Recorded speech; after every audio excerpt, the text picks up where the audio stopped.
Hola, buenos días. Mi nombre es Victoria Parra y en esta oportunidad les voy a hacer una breve exposición sobre el Estado civil y todo lo relacionado. El Estado civil. ¿Qué es? Es la situación estable o permanente en la que se encuentra una persona física en relación con sus circunstancias personales y con la legislación, que va a determinar la capacidad de obrar los efectos jurídicos que posee cada individuo. Características del Estado civil. 1. Todo Estado supone una alternativa. Las condiciones diversas o estados de las personas pueden tener por causa ya sea un acto jurídico como la naturalización, el matrimonio, la adopción o un hecho material como el nacimiento, la edad y la demencia. 2. El Estado civil es permanente. No se pierde mientras no se adquiera otro. Esto significa que, subsistiendo los hechos generadores del Estado civil, este sí es subsistente. 3. Interesa al orden público. Las normas que regulan al estado de las personas son de orden público. Surgen mediante disposiciones imperativas que excluyen la autonomía de la voluntad. De esta característica se derivan tres consecuencias. Es disponible, es intransigible, es indescriptible y es extrapatrimonial. Ok, es indisponible. No rige en materia de Estado el principio de la autonomía de la voluntad. Sin embargo, en casos especiales permitidos por la ley, puede intervenir la voluntad en la Constitución, modificación, transmisión y extinción eh, y, ex- y extinción de estados civiles. Es intransigible. Al indisponible, los derechos y las obligaciones derivan del Estado civil, que no puede ser objeto de la transición porque ésta supone una renuncia. Es imprescindible porque no puede adquirirse ni perderse por el transcurso del tiempo. Él es extrapatrimonial. El Estado civil está fuera del comercio, por tanto no es susceptible de relaciones jurídicas patrimoniales, lo cual impide su estimación en cantidades de dinero. Efectos y consecuencias del Estado civil. Los principales efectos son: el Estado civil influye en la determinación de la capacidad jurídica o de goce de las personas. 2. El Estado civil influye en la determinación de la capacidad de obrar. Así, por ejemplo, el menor de edad casado tiene mayor capacidad de obrar que el menor de edad soltero. 3. El Estado civil influye en la atribución de derechos, poderes y deberes de las personas. Así, por ejemplo, el Estado de padres presupuesto del conjunto de poderes y deberes que implica la patria potestad respecto de los hijos de derechos y deberes alimenticios, derechos y derechos sucesorales. Estado y capacidad. La capacidad jurídica, o simplemente capacidad, es en derecho la aptitud para ser titular de derechos y de obligaciones, de reclamar los primeros y contra los segundos en forma personal y comparecer a juicio por propio derecho. Una clasificación de las capacidades propone la distinción entre capacidad política y la civil. La primera pertenece al derecho público y la segunda es de orden privado.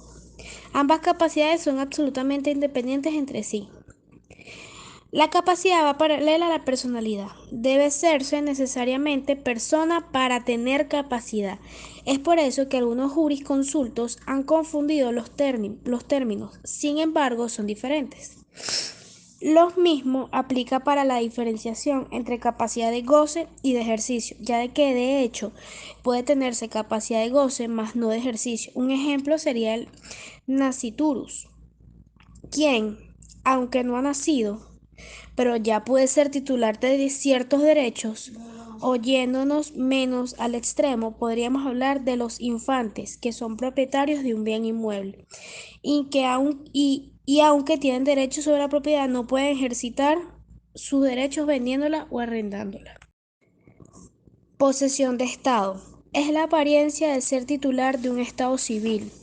determinado y consiste en gozar de las ventajas inherentes a dicho estado, así como en soportar las cargas que de él deriven. Aun cuando todos los estados pueden ser poseídos, la única posesión que produce efectos jurídicos es la posesión de los estados familiares. Elementos de la posesión de estado. Los elementos de la posesión de estado a todos aquellos hechos que crean que la apariencia de que una persona tiene un estado civil determinado son elementos de la posesión de estado de hijo. Al respecto del Código Civil, consagra el artículo 214 que la posesión de estado del hijo se establece por la existencia suficiente de hechos que indique las relaciones de filiación y parentesco de un individuo con las personas que señalan como sus progenitores y las familias a las que dice pertenecer. Los principales de estos hechos son: 1. Que la persona haya usado el apellido de quien pretende tener quien pretende tener por padre o madre. 2. Que estos le hayan dado el trato de hijo y él, a su vez, los haya tratado como padre o madre. 3. Que haya sido reconocido como hijos de tales personas por la familia o sociedad. Los hechos enumerados se resumen entre tres elementos. Nombre: consiste en que la persona haya usado el nombre o apellido de quien se pretende tener como padre o madre. Trato: que el pretendido padre o madre le haya tratado como el hijo y él, a su vez, los haya tratado como tal. Fama: es que haya sido reconocido como hijo de tales personas por la sociedad.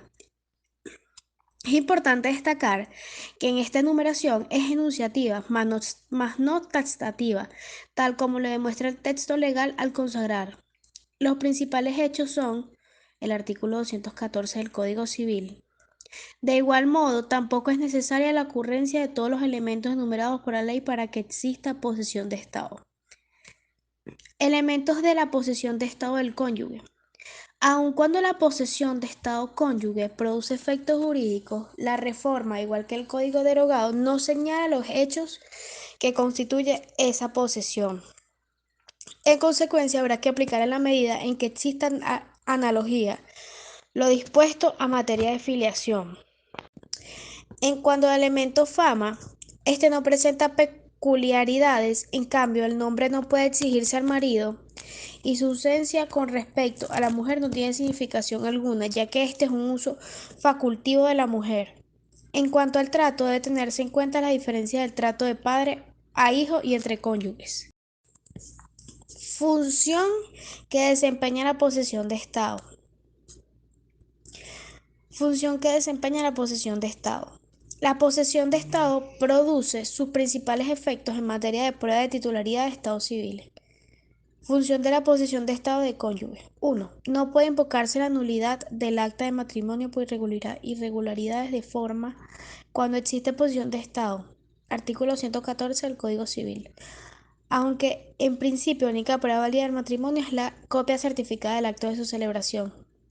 Código 113 del Código Civil. Los cónyuges pueden pedir al juez competente que declare la existencia del matrimonio en caso de que, por dolo o culpa del funcionario respectivo, no se ha inscrito acta de matrimonio en el registro correspondiente. Cuando ocurran, entre otras causas, prueba plena de posesión de Estado conforme, constituyendo así una prueba de matrimonio a falta de acta respectiva. 2. Por último, la posesión de Estado de cónyuge es una de las pruebas que pueden hacerse valer en juicio para obtener prueba supletoria de la partida de matrimonio en los casos previstos en el artículo 458 del Código Civil. Función de la posesión de Estado de hijo. En materia de filiación materna, el Código Civil, además de establecer que ésta se prueba con el acta de la declaración del nacimiento inscrita en los libros del Estado Civil, agrega que en defecto de la partida de nacimiento son pruebas de filiación materna tanto el reconocimiento voluntario como la posesión de Estado.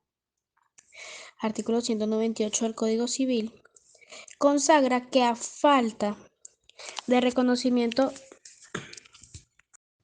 de un hijo muerto no favorece como heredero al que le reconoce, sino en el caso de que se pruebe que aquel gozaba en vía de posesión de Estado En conflictos de filiación, los tribunales decidirán por todos los medios de prueba de la filiación que les parezca más verosímil en atención a la posición de Estado, artículo 223 del Código Civil. Cuando exista conformidad entre la partida de nacimiento y la posición de Estado, se puede reclamar una filiación distinta a la que atribuye la partida de nacimiento, artículo 230. Acciones de Estado. Son las que se refieren al estado civil de las personas, por lo que el aspecto patrimonial de la reclamación se eclipsa tras el contenido de orden público que se proyecta sobre todo asunto que afecta a la constitución, modificación o supresión del estado civil de una persona. Clasificación de las acciones de Estado. Las acciones constitutivas de Estado se dividen en constitutivas propiamente dichas y supresivas o destructivas de Estado.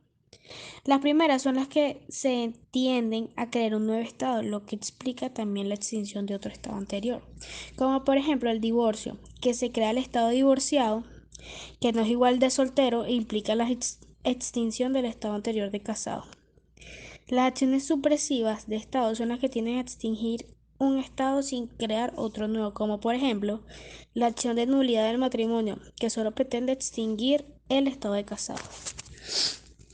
Las acciones declarativas de Estado pueden subdividirse en acciones de reclamación de Estado y de impugnación, denegación, contestación de Estado.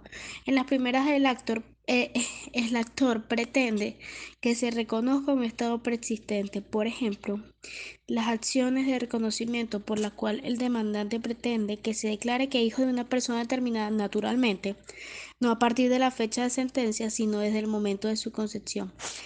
En las acciones de impugnación, el demandante pretende que se niegue la existencia de un Estado, por ejemplo, la acción de desconocimiento de la paternidad, donde el actor pretende que el juez dictamine que él no es el padre de una persona determinada. Caracteres de las acciones de Estado. Toda acción de las que se ocupa el Estado son de explícito interés del público, por lo que todo asunto de tipo judicial recae sobre el mismo, lo que conlleva a las acciones a intervenir y no permitir que la voluntad privada pueda crear, reglamentar, modificar, transmitir, ni mucho menos extinguir las acciones, en excepción de que la ley sea mediador de permitir lo siguiente. Por lo que esto deriva que la voluntad privada no es suficiente para cambiar las acciones del Estado. Es por tanto que el juez no puede permitir acciones distintas a las que dice la ley. Por esto se dice la voluntad privada carece de toda validez al interés de modificar cualquier contenido de su estructura, es decir, es nulo. Y será nulo todo pacto o modificación que se desee hacer, ya que la voluntad privada carece que de cualquier validez, no puede permitirse ser donadas, legadas, permutadas, ni enajenadas de ninguna forma por sus titulares. La ley da en algunas ocasiones la intervención del público en los juicios del Estado para mejorar y garantizar los intereses colectivos y evitar posibilidades de fraude. Por el mismo motivo que es de orden público, las acciones son imprescriptibles, pero se presentan casos en los que muchas veces están a un plazo de caducidad por el público. Al transcurrir cierto tiempo, exige que ya no se puede discutir ni un estado civil. Se cree que por esto debería permitirse que cualquier interesado pueda intentarlo, pero es que todo lo contrario, se escoge a determinadas personas para intentar las acciones del Estado. Efectos de la cosa juzgada. Refiere a la vigencia del resultado de un proceso, en el sentido de que una vez que se ha juzgado un asunto y deviene firma la resolución recaída en el proceso, dicho asunto no puede juzgarse de nuevo dentro del mismo proceso o en un proceso distinto.